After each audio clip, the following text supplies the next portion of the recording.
할렐루야. 이 캄보디아 최종 선교 보고를 1차에 이어서 2차까지 인도하신 우리 하나님을 찬양합니다. 자, 그리고 이 자리에 함께 하시는 우리 동역자 여러분을 환영합니다. 자, 오늘 먼저 본문 말씀을 교독하도록 합니다. 본문 말씀은 마태복음 16장 21절에서 27절까지의 말씀을 화면을 보고 우리 교독하도록 합니다. 자, 화면 나오죠? 자, 제가 먼저 봉독합니다. 이때로부터 예수 그리스도께서 자기가 예루살렘에 올라가 장로들과 대제사장들과 서기관들에게 많은 고난을 받고 죽임을 당하고 제3일에 살아나야 할 것을 제자들에게 비로소 가르치시니, 베드로가 예수를 붙들고 가나여 가로되 주여 그리 마옵소서, 이 일이 결코 주에게 미치지 아니하리이다.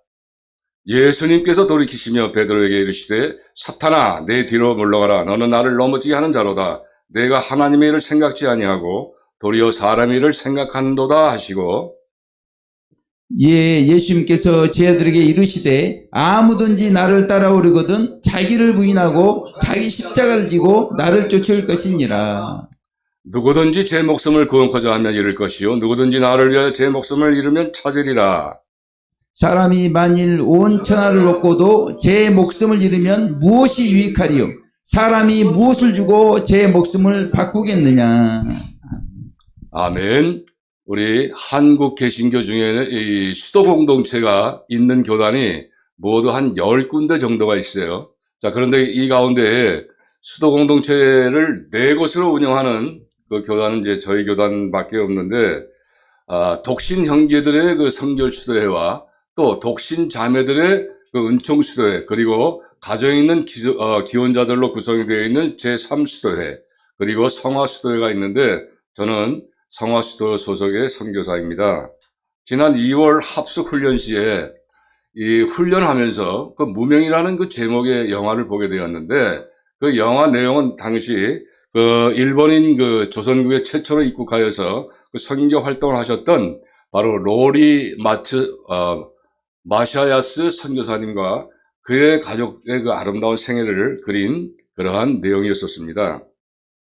자, 그 내용은 1895년 조선에서 일본군에 의해 저질러진 그 명성황후의 시해 사건을 알게 된 그 로리마츠는 그 뼈대가 있는 그 집안으로서, 그 가문의 장남으로서 그 당시 상당히 보장된 그 관직, 그런 것이 있었어요. 미래가 확실히 보장되었던 그 보장이 되어 있지만 집안의 극심한 반대도 무릅쓰고 신학교에 다녔었고, 이 졸업 후에는 전도하러 다니다가 명성황후의 시해 만행으로 사죄하는 마음으로 조선인들에게 복음을 전하야겠다는 성령님의 강력한 감동을 받고 1896년 12월 11일 추운 겨울에 가족들과 함께 조선에 입국을 합니다.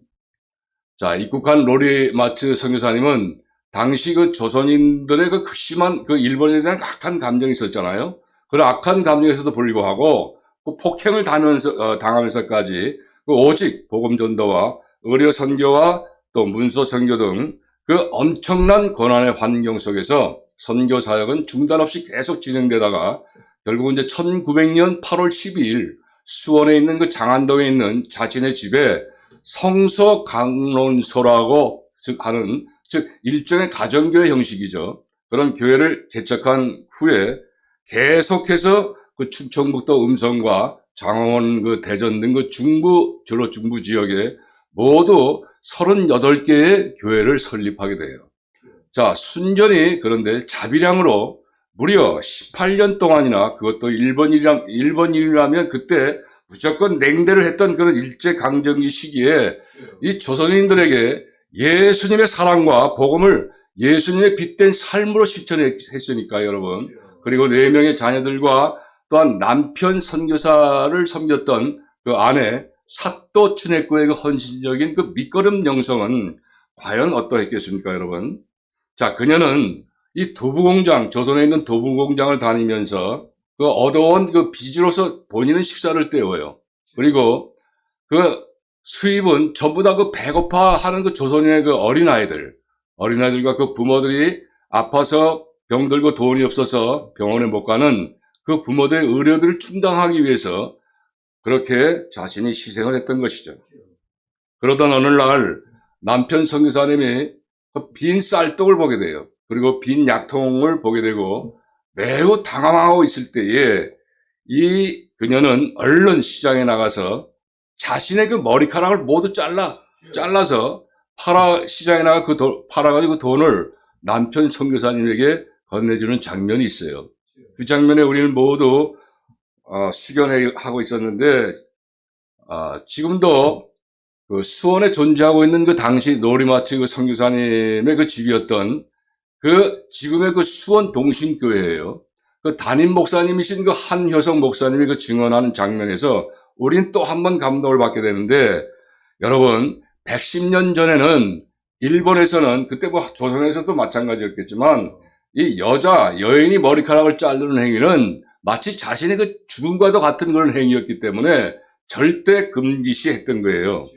자, 그리고 그 당시 노리마츠 선교사님과 그의 아내인 사또 지네코와 함께 했던 그 조선인들은 모두 다 한결같이 이분들이 선교사님이다 사모님이라고 이게 호칭을 한 것이 아니라 이분들은 성인으로서 존경을 했다고 해요. 이 한 목사님은 계속 이 증언을 했고, 또 어떤 한국의 그 기자가 노리마츠 선교사님의 그 조선 당시 때 선교사 사역을 행적을 추적하는 중에 일본에 있는 그 선교사님의 교단 공동체 중에 있는 기독 동신회를 찾아가요.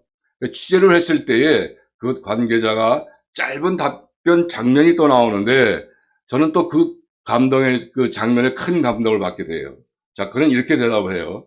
묻는 기자에게 저희 교단에서는 순교나 소천하신 그 선교사님들이나 그 목사님들의 그 행적, 이 기록된 역사와는 없고 다만 그분들의 이력만 간단하게 기록이 되어 있기 때문에 로리마츠 선교사님도 동일하다고 해요. 그러면서 자신의 교단의 슬로건, 즉 단체의 주의를 간결하게 나타내는 그 짧은 어구를 말하는 것이었는데 이렇게 얘기해요. 바로 수치는 우리에게, 영광은 하나님에게로, 즉 나는 사라지고 오직 예수님만 남기려는 의지입니다 라고 말을 하는 거예요. 굉장히 은혜를 감동을 받았는데, 동역자 여러분, 주님은 사랑하는 제자들에게 이렇게 이야기해요. 사람에게 보이려고 그들 앞에서 너의 의를 행치 않도록 주의하라고 말씀하세요. 그죠? 자, 그러시는 그 이유는 너희는 이미 땅에서 상을 받았으므로 하늘 아버지께 상을 얻지 못한다 라고 말씀하시면서, 그러므로 굳이 할 때에 외식하는 자가 사람에게 영광을 얻으려고 회당과 거리에서 하는 것 같이 그 너희 앞에 나팔을 불지 말라고 말씀하시죠. 강력하게 말씀하세요. 자, 그런데 오늘날 우리의 현실은 과연 어떻습니까, 여러분? 그 유명한 유대인 정치가인 그 유대인의 그 필로는 이렇게 얘기를 합니다. 창세기 11장에서 나오는 그 바벨탑을 쌓을 때에 참여한 그때 모든 사람들은 벽돌 한 장에 그 자기 이름들을 다 새겼다는 거예요. 자, 그러나 그 지금 세월이 지난 다음에 그 이름들이 다 지워졌기 때문에 아무 소용이 없다는 거예요. 자, 오늘날 그런데 우리의 현실은 대부분이 제2의 바벨탑을 쌓으면서 결국은 지워져서 없어지게 될 수밖에 없는 그러한 벽돌에다가 자기 이름들을 새기기 위해서 혈안들이 되어 있어요. 오늘 현실을 보게 되면. 제 핸드폰 카톡에는 목사님들이 운영하는 그 단독방이 저도 모르는 사이에 여러 개가 이제 있게 되는데 각각 하루에도 뭐 100여 건씩 넘도록 메시지가 와요. 자, 내용을 확인해 보면 대부분의 그 자기들 교회 행사와 또 어떤 홍보와 자기 의를 드러내고 있는 이런 내용들이에요. 심지어는 거룩하게 지켜야 할 주일 새벽에도 까똑까똑해요. 또 목사님들이 인내해야 할, 그 월요일 날은 좀 쉬어야 되잖아요. 그죠? 목사님들이. 그런데도 쉼 없이 까똑까똑거려요. 이게 현실이에요. 오늘날 우리 한국교회. 그리고 이것은 카톡 내용과 관계가 없지만 어느 목사님 단체에 초청으로 가보게 되면 자기 단체가 어떤 행사를 치르면서 업적을 남겼다는 그 홍보 카talog 있죠. 홍보 책자. 거기에 행사에 참여한 그 인물 기념 사진을 겉표지에다가 이렇게 사진을 찍어내는데 거기에 보게 되면 참여하지 않았던 유명 인사나 어떤 데 심지어 미국 대통령 트럼프까지 거기다 합성을 해서 이렇게 딱, 드러내려고 하고 한간 힘을 쓰고 하는 이런 우리 암울한 현실 가운데서 저는 오늘 이 무명이라는 제목의 영화 내용 중에 노리마츠 선교사님보다는 그 아내인 사또 츠네코 사모님의 그 밑거름 영성을 나타내려고 합니다. 그 이유는 사모님의 이러한 밑거름 영성이 오늘 본문 말씀에 해당되는 종말 때에 주님의 손에 붙들려서 쓰임을 받게 되는 그 남은 자들의 신앙이 되기 때문에 그렇습니다. 사모님은 당시 조선에서 13년을 살면서 조선 어린이들의 그 배고픔과 그 부모의 그 질병 치료를 위해서 또 남편 선교사님의 사역을 위해서 자신의 늘 모든 것을 희생하면서 오직 조선의 복음과 주님을 위해 헌신하는 가운데 그녀는 33살이라는 젊은 나이에 영양실조로 인한 결핵으로 결국 타국에서 순교를 합니다. 그러나 이러한 순교는 당시 조선 땅에 세웠던 적은 교회가 지금은 수도 없이 그 중부 지역의 한국에 엄청나게 많은 열매를 맺게 하신 건데, 일본인 최초의 선교사님 부부는 바로 예수님께서 제자들에게 오늘 명령하신 말씀 중에 생명으로 인도하는 문은 좁고 길이 협착하므로 찾는 자가 적지만 너희들은 좁은 문으로 들어가라. 그러나 너희가 이 말을 지켜 행하려면 반드시 너희 자신들을 부인해라. 그리고 자기 십자가를 져야만이 나를 쫓을 수 있을 거야. 라는 말씀을 절대 순종적인 결과의 열매들인 것입니다. 동역자 여러분, 그리고 오늘 본문 말씀은 이것을 재확인하는 말씀인데, 오늘 본문 첫 절인 마태복음 16장 21절 말씀은 이제 예수님께서 처음으로 제자들에게 자신의 십자가의 대속 사건을 이제 제자들에게 얘기를 하는데, 유대인들에게 의해서 진행된 것을 비로소 이제 말씀하시는 것이 오늘 본문 말씀이에요. 자, 그런데 여러분, 여기서 우리들이 반드시 유념해야 할 것은 예수님께서 이 십자가 사건 예고를 실행되기까지 모두 네 번이나 말씀하셨다는 거예요. 그것과 이 말씀은 모두 제자들에게만 했다는 거예요, 여러분. 잘 들으십시오. 제자들에게만 말씀하셨다는 사실인데, 자, 두 번째 말씀은 17장 22절과 23절에서 말씀하셨고, 세 번째 말씀은 20장 17절, 18, 19절에 말씀하셨어요. 마지막으로 네 번째 하신 말씀은 마태복음 26장 1절과 2절 말씀에서 그 말씀을 하셨는데, 자신이 십자가에 순환할 거라고 네 번이나 말씀하셨는데, 이 자리에 함께 계신 목회자 여러분, 이와 같이 주님께서는 자신의 십자가 순환 사건을 네 번씩이나 그것도 제자들에게만 말씀하셨다는 것은 오늘날 저와 여러분들에게 무엇을 의미하는 것이겠습니까, 여러분? 우리 모두 각자가 생각을 해봐야겠지만, 저는 오늘날 이 주님의 제자된 목사님들을 또한 이러한 십자가 과정의 신앙을 반드시 순종해야 하며, 또 반드시 교인들을 가르치고 실천하게 해야 할 의미라고 생각을 해요. 동시에 오늘 본문 말씀은 마지막 때를 살아가고 있는 오늘날의 모든 사역자들이 각자 신비에 새기고 순종해야만 되는 그런 말씀이라고 생각을 합니다. 그리고 본문 22절 말씀에서 보면 베드로는 예수님을 붙들고 간하여 말하되 주여 그리 마옵소서, 이 일이 절대로 주님께 일어날 수가 없다고 강력하게 말을 했는데, 여기서 간하다라는 뜻은 헬라어로 에피티마오로서 강하게 꾸짖다라는 의미예요. 이런 것을 보면 이때 베드로 제자는 주님을 향해서 몹시 강한 어조로 예수님의 십자가를 저주한 것이었어요. 이게 23절 말씀에서 예수님이 답변하시죠. 강한 반응을 우리가 볼 수가 있는데, 조금 전에 그 유명한 베드로의 신앙 고백을 크게 극찬을 하셨던 예수님께서는 베드로에게 사탄아라고까지 책망을 하셨다는 거예요. 그 이유는 베드로의 죄의 정력이, 마음속에 뿌리 박혀 있는 죄의 정력이 주님의 십자가 구속을 져야 했기 때문인데, 왜 그렇게 했어요, 여러분? 자기가 출세를 해야 되는데 주님이 돌아가시면 안 되잖아. 그때만 해도. 자, 18장 17절 말씀을 보게 되면 예수님께서는 베드로의 신앙 고백을 알게 한 건 지금은 육체의 정력인 혈육 간의 애정이 아니고 하나님께서 알게 하신 것으로서 혈육은 사람의 일이에요. 사람의 일. 또한 사람의 생각이에요. 그래서 사탄의 도구라는 의미로 말씀하셨어요. 예수님께서. 그리고 24절 말씀에서 이를 확증하신 말씀하셨어요. 우리 모두 화면을 보고 한 번 더 합독하시기 바랍니다. 시작. 이에 예수님께서 제자들에게 이르시되 아무든지 나를 따라오려거든 자기를 부인하고 자기 십자가를 지고 나를 쫓을 것이니라. 아멘. 동역자 여러분, 자, 주님께서 당시의 제자들에게 또 오늘날 우리에게도 자기를 부인하고 자기 십자가를 지라고 하신 말씀은 과연 무슨 의미이겠습니까, 여러분?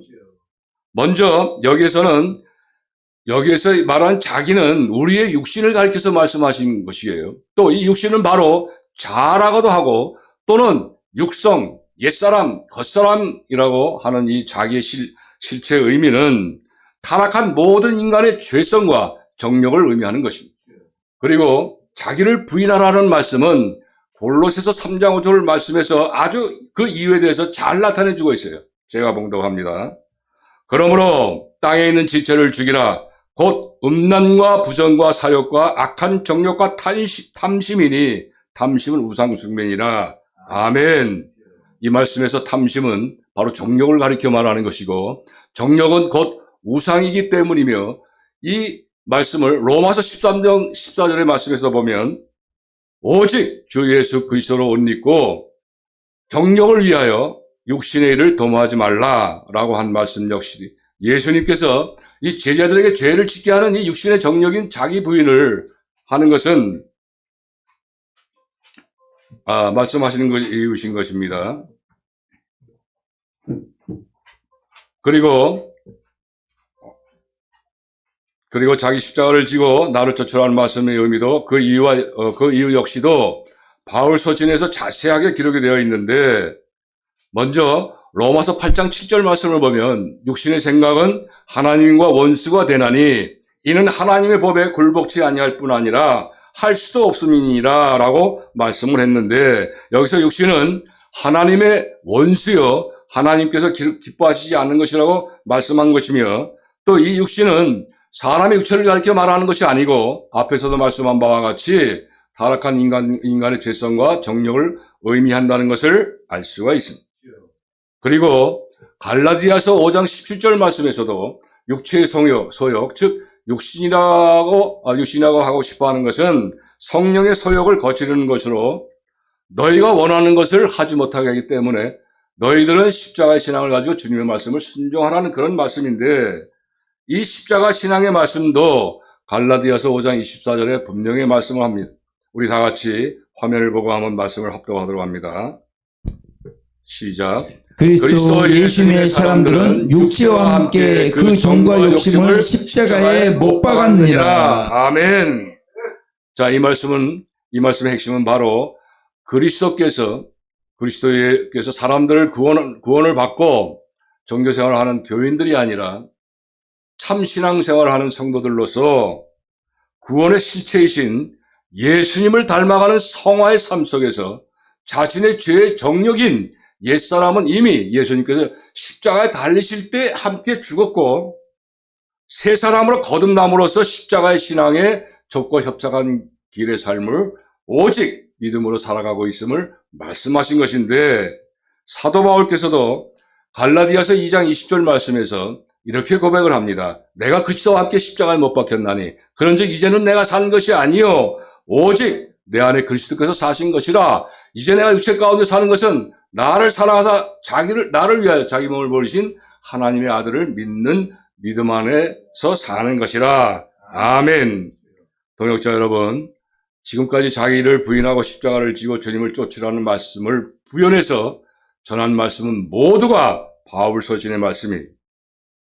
그 이유는 바로 믿음으로 의롭게 함을 얻는다는 그 이신득에 관한 말씀들이 모두 이 본문 말씀들을 포함해서 이 본문 말씀을 깨닫기 편하기 때문에 오늘 이 바울 사도의 말씀을 이제 인용하는 것인데 이신득의 신앙은 성도들의 십자가의 신앙과 또 어떤 교리나 신학문의 지식에서 나오는 것이 절대 아닙니다.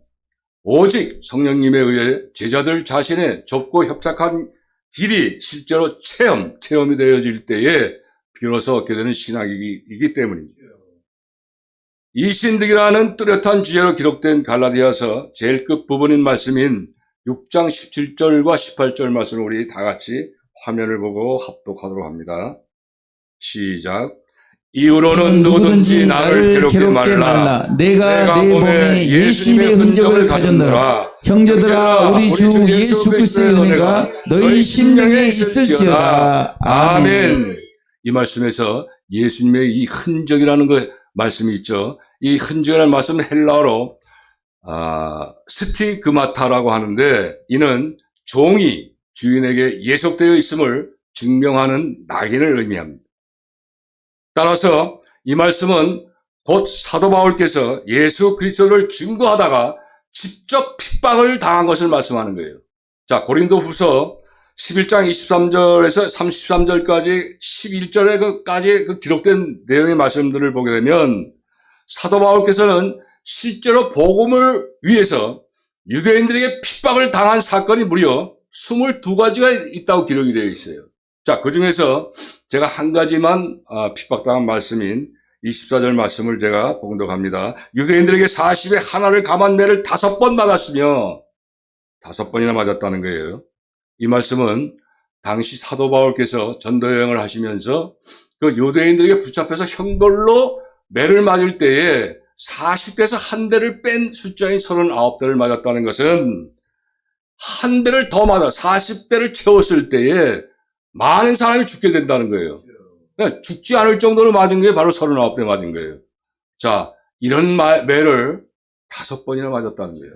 5번이나. 그런데 만약에 제가 이러하신 사도 바울과 같은 처지에 놓여 있다면 아마 한 번쯤은 이런 매를 맞을 수도 있어요. 그러나 또다시 그런 형벌이 기다리고 있다라고 하면 아마 저는 전도 여행을 포기했을 것 같은데, 제가 이런 엉뚱한 비유로 말씀하는 이유는 오늘의 본문 말씀이 당신은 물론이거니와 오늘날 주님의 제자인 모든 사역자들 역시도 순종하기가 매우 어렵다는 말씀이기 때문에, 그러나 주님은 참 종들이라면 누구든지 이 말씀을 반드시 순종하고 주님을 쫓아야 하며 또 주님께서 맡기신 성도들까지 가르치고 반드시 지켜야 한다는 점을 강조하시기 위해서요. 믿습니까, 여러분? 그리고 동역자 여러분, 여기서 중요한 점은 예수님께서 마가복음 4장 26절 이하의 말씀에서도 천국 복음의 핵심을 바로 익은 열매로 추수하신다는 비유로서 말씀하셨던 것인데, 세례 요한은 이 천국 복음의 핵심인 말씀인 익은 열매 추수를 이렇게 증거합니다. 마태복음 3장 10절, 11절, 12절 말씀을 제가 봉독하도록 합니다. 이미 도끼가 나무의 뿌리에 놓였으니 좋은 열매를 맺지 않은 나무마다 찢겨 불에 던지우리라. 나는 너희로 회개케 하기 위하여 물로 세례를 주거니와 내 뒤에 오시는 이는 나보다 능력이 많으시니 나는 그의 신을 들기도 감당치 못하겠노라. 그는 성령과 불로 너희에게 세례를 주실 것이요 손에 키를 들고 자기의 타작 마당을 정하게 하사 알곡은 모아 곡간에 들리고 쭉정이는 꺼지지 않는 불에 던지우리라. 태우리라. 아멘. 그리고 마태복음 13장에서 천국복음의 비유로서 익은 열매에 관한 말씀들이 자세하게 기록된 것은 오늘 본문 말씀의 이신득이를 말씀하시는 것이요, 십자가 신앙으로서 익은 열매를 추수하신다는 것을 복음적 핵심적인 말씀인 것임을 세상 모든 사람에게 미리 선포하셨다는 말씀인 것인데, 오늘 본문 말씀의 대상은 당시 제자들과 오늘의 목회자들에게 하신 말씀이고, 마태복음 13장 천국 비유의 말씀의 대상은 당시 예수님 앞에 모여든 큰 무리를 향하신 말씀과 또 제자들만 대상하는 말씀을 나누어서 말씀하셨다는 점이에요.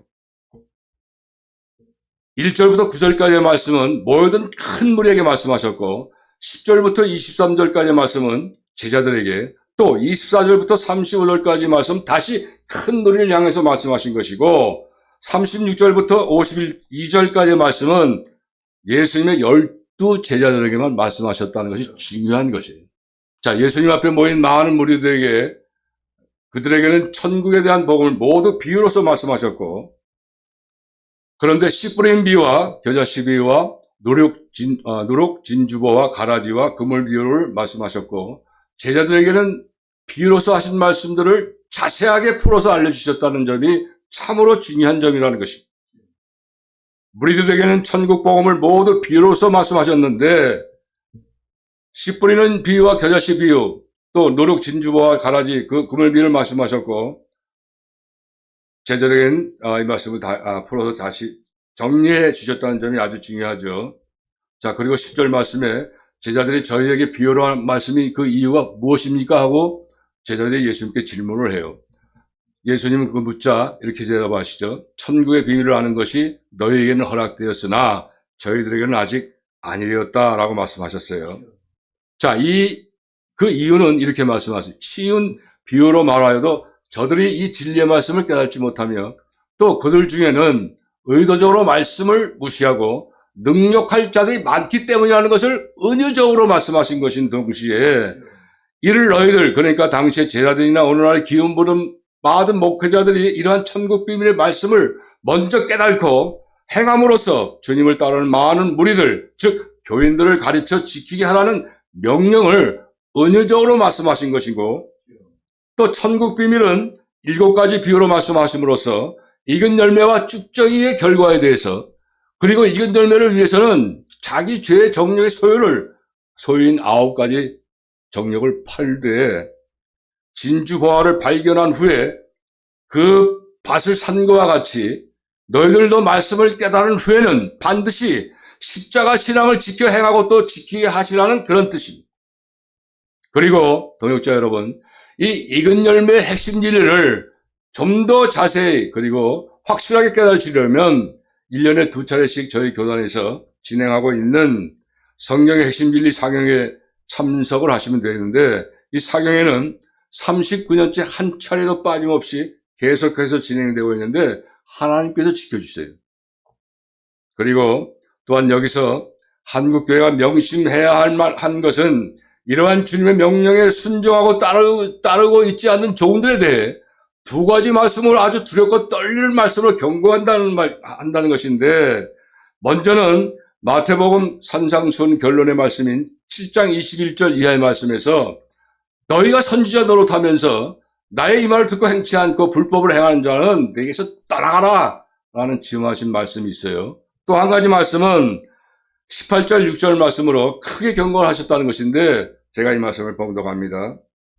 누구든지 나를 믿는 이 소자 중 하나를 실족해 하면 차라리 연자 맷돌을 그 목에 달리우고 깊은 바다에 빠뜨리우는 것이 나으니라 라고 말씀하신다는 거예요. 이 말씀은 어린아이를 통해서 교만이 충만한 제자들이 경고하신 그런 말씀이지만, 이러한 형벌은 실제로 그 당시 부모를 죽이거나 사회의 도덕을 어질픈 자를 처형하는 당시의 로마 제국의 형벌 중에 하나였다는 점이에요.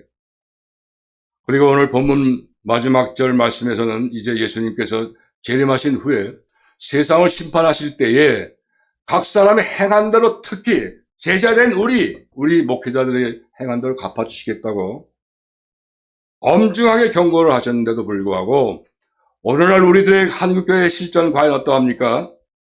먼저 신학은 학문이 아니라고 하시면서 신학생들을 가르치고 계시는 어느 목사님의 실례인데, 이 목사님은 지금까지 듣도 보지도 못했던 그 이상한 법들을 의회 독재로 통과시켜 행하고 있는 중에서 자유민주주의 국가 체제를 그 있는 현 사업부를 개혁하겠다는 명분을 내세워서 판검사를 처벌할 수 있는 그 법 왜곡죄라는 것과 사업부를 정부가 장악할 수 있게 되는 대법관 증설법과 또 권력이 있고 돈 많은 사람들을 유리하게 하는 재판소원제, 그러니까 사심제 시행을 앞두고 있어서 많은 자유민주주의 국가의 국민들을 혼란에 빠뜨리게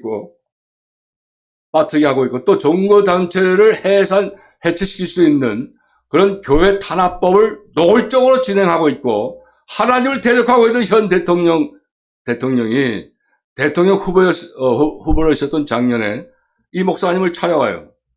찾아왔을 때 이 목사님은 아니 이토록 하나님을 대적할 자에게 어떻게 회개의 기도가 아닌 축복 기도를 해줄 수가 있었던가를 저는 기억을 해보게 되면 이러한 영성을 가진 분이 그 많은 예비 목회자를 어떻게 가르칠 수가 있겠는가 생각해보지 않을 수가 없게 됩니다. 그리고 다음은 교회 성도들을 가르치고 계시는 목사님들 중에서 요즘 유튜브 설교에 가장 많이 소개되고 있는 세 분인 목사님이 계세요. 그 목사님 중에 한 분의 예는 남아프리카 그 공화국에서 어린이 교육 사역을 하고 있는 어느 선교사님을 소개하시면서 이 선교사님이 어린이 학교 건물을 세우기 위해 어느 건축 현장에 가서 그 목수일을 하고 귀가를 하다가 심장마비로 인해 순교하게 된 그 사건을 이렇게 이야기합니다. 이 선교사님은 말 주변머리가 없어서 학교 건축에 도와줄 수 있는 자신에게 물질 부탁 안 했기 때문에 소천을 했다. 이런 식으로 말을 해요. 우리가 여기서 밑거름 영성을 볼 수가 있겠죠. 그리고 어떤 목사님 한 분은 이 하나님을 대적하는 공산주의자인 신영복을 존경한다고 말을 하고 있어요. 또 한 목사님은 24시간 언제나 예수님과 동행하라고 늘 교인들에게 권고하시는 어떤 목사님은 작년에 소위 에큐메니카이라는 그 성격을 띤 세계 제4차 오리엔 대회를 한국에서도 열릴 수 있도록 준비위원장이라는 직책을 맡아요. 그래서 실행을 해요. 명예욕. 자, 이분들이 모두 오늘 본문 말씀이 무엇을 의미하는가? 이에 대해 확실히 알고 있어요. 또 25절과 26절 말씀에서 거듭해서 4번이나 말씀하고 있는 제 목숨의 의미가 바로 이 모든 제자들에게 본 말씀을 순종치 못하게 하는 자기의 정력이라는 걸 알아요. 또 이 정력들을 예수님의 십자가의 못을 박음으로써 얻게 되는 새 생명이 또 제 목숨이라는 것도 알아요. 그 의미도. 알면서도 오늘 본문 말씀을 순종하지 못하고 또 교인들에게 제대로 가르치지 못하고 있다는 것이 오늘날 한국교회의 실정인 것입니다. 그런데 그 이유는 간단해요. 바로 사탄이 우리들의 죄의 정력을 사용하고 있기 때문인데 우리의 정력은 십자가 신앙의 과정인 좁고 협착한 길을 걷는 고난을 매우 싫어하는 본성이기 때문에 사탄이 가장 좋아하는 기복신앙을 교회 강단에서 말하게 되고 믿음 만능주의를 가르치게 되고 있다는 것이 그 이유인 것인 동역자 여러분, 그런데 이와 같은 오늘날의 한국 목회자의 실정은 비단 앞에서 예를 든 그 유명하신 목사님들의 이야기가 아니라 그뿐만 아니라 저와 여러분들 대부분의 이야기예요. 따라서 우리는 하나님을 대적하려는 지금의 이 대한민국에 대해 통해 자복을 하며 베옷을 입고 잿더미에 앉아 통해 자복 회개를 해야 합니다. 동의합니까 여러분? 그리고 회개를 하면서 우리의 신앙을 임마누엘 신앙에서만 머물러 있지 말고 십자가의 신앙과 재림 대망의 신앙으로 앞으로 나가야 아멘. 등잔에 기름을 가득 붓고 신랑을 기다리는 슬기로운 다섯 처녀가 되어가면서 마지막 때 하나님께 쓰임을 받는 자들이 되어야만 하는 것인데 이는 오늘 본문 말씀을 모두 순종하고 익은 열매들이 되어가려고 하는 종들에게만 가능하기 때문입니다. 아멘. 그리고 이러한 종들이 되기 위해서 우리 모두는 조선 최초의 일본 선교사님인 노리마츠처럼 스스로 무명인이 되어야 하며 또 그의 아내인 사또 춘에코와 동시대 때의 이용도 목사님과 또 현 시대의 이태석 신부처럼 젊은 나이에도 밑거름 영성으로서 익은 열매가 되어 일찍 추석된 분들의 참신앙을 본받아야 합니다. 아멘. 그리고 여러분, 밑거름 영성과 익은 열매의 대서와 십자가의 도, 재림대망의 신앙 등 성령의 핵심 진리에 대해서 보다 더 자세하고 깨달음을 원하시는 분이 계시다면 이 영상을 보고 계신 분들 중에 저희 교단에서 매년 실행되고 있는 요한계시록 세미나에 참여하시면 돼요. 자, 우리가 예전에는 매년 종로에 있는 그 기독교 100주년 기념회관에서 개최를 했었는데 금년엔 사정이 있어서 종로 5가에 있는 구 기독교 방송국 건물에서 5월 14일과 5월 15일 이틀간 시행에 됨을 참고하시고 또 영광스러운 교회에서도 매월 성경의 핵심 진리 사경회가 있으므로 참여하시기면 됩니다. 자, 그 자세한 것은 밝은빛 TV와 왕중왕 TV를 보게 되면 자세하게 설명이 되어 있어요. 동역자 여러분, 지금의 때는 세상 마지막 때가 분명합니다. 곧 예수님이 재림하실 때가 분명해요. 전 세계 돌아가는 그런 모든 정황을 보게 되면 곧 주님이 오십니다. 따라서 세상은 지금 무엇이 진리고 무엇이 거짓인지 분별이 안 되는 혼돈 시대에 우리가 살고 있어요. 세상은 급하게 변화들이 되어가고 있고 지금 세태가 앞으로 어떻게 변할지 될지를 알 수가 없는 그런 혼돈의 시대이기 때문에 우리 한국의 체제가 자유민주주의에서 전체주의로 바뀌게 될지라도 하나님의 인류 구원 계획은 언제나 변함없이 남은 자들을 사용하셔서 끝까지 이루시는데 이 말씀을 제가 봉독한 후 캄보디아 선교에 대한 비전을 1차 보고에 이어서 2차 보고를 드리겠습니다. 이사야 10장 23절 말씀인데 이미 작정되었은즉 주 만군의 여호와께서 온 세계 중에 끝까지 시행하시리라. 아멘. 저는 개인적으로 우리나라 지금 현재 모든 상황을 하나님께서 주관하고 계시는데 북한과 통일시키시려고 하시는 것 같아요. 그리고 북한을 통일시키는데 남한의 남은 자들은 나타나지 않아요. 앞에 드러나지 않아요. 그죠? 한국교회의 남은 자들은. 그러나 이 북한에 시리아 성도가 40만이나 있다는 거예요. 40만. 그리고 감옥소에서 지금 이긴 자 대열에 있는 성도가 6만 명이나 된다는 거예요. 6만 명. 이분들과 합력해서 대한민국을 체제가 어떻게 됐든 간에 하나님께 여쭙고 우리는 기도하면서 진짜 대한민국 국민들을 대한민국 교회를 선교 대국을 하나님은 남북한을 통해서 만들어 주시고 선교 대국을 만들어 주실 걸 저는 확실히 믿습니다. 아멘. 자, 그러면 지금부터는 이제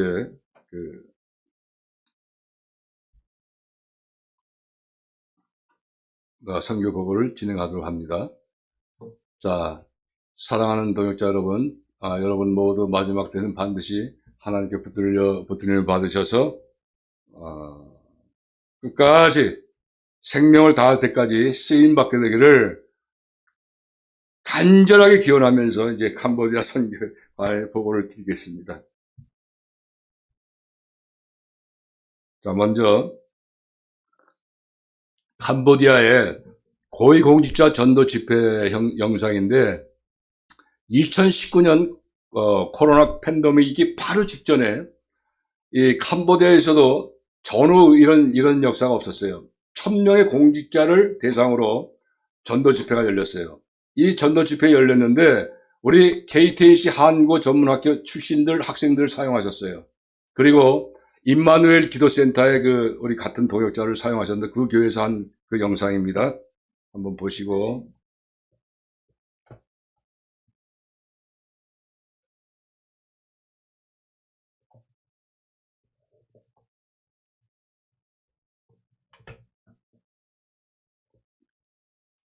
왜 화살표가 안 나오냐 이게?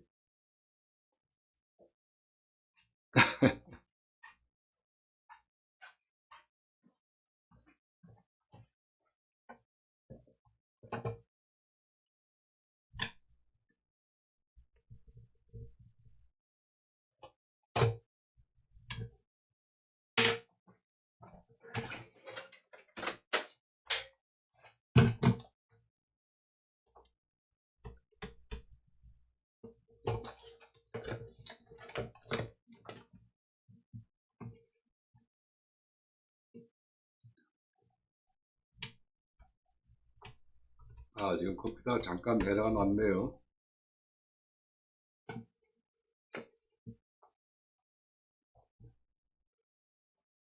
천천히 하시죠. 그냥 요걸 이걸로 할까요? 이렇게 해가지고 예, 이쪽 클릭 예. 이쪽 클릭해야 돼. 네. 이렇게 해가지고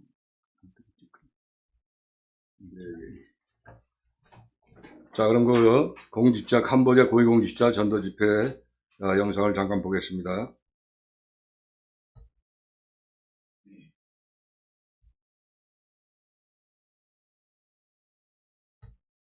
왜 안 되지?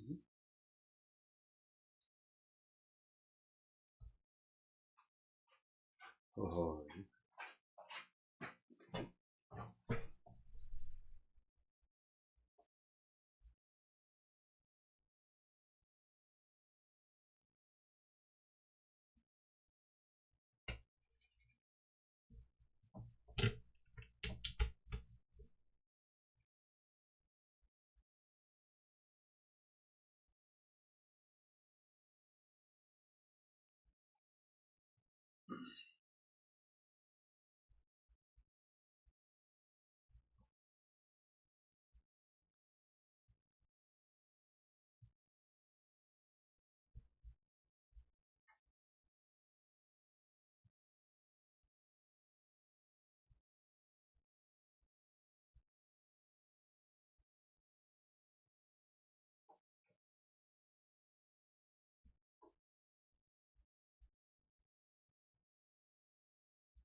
가끔 그런 경우가 있어요.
일부 2부로 나누시 일부 2부로 아니 일부 2부로 네, 그래요. 영상